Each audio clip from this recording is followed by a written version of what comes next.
بسم اللہ الرحمن الرحیم۔ پیارے دوستو، مرشد باغ شیخ عبدالقادر جیلانی رحمۃ اللہ تعالیٰ علیہ فرماتے ہیں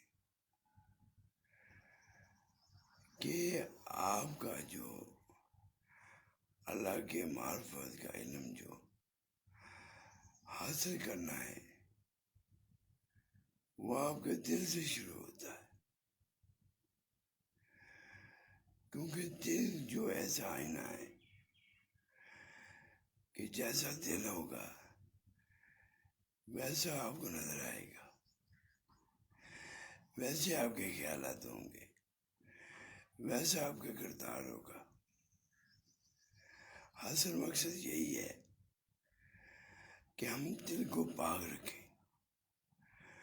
کیونکہ اسی سے اللہ کے راستے کھلتے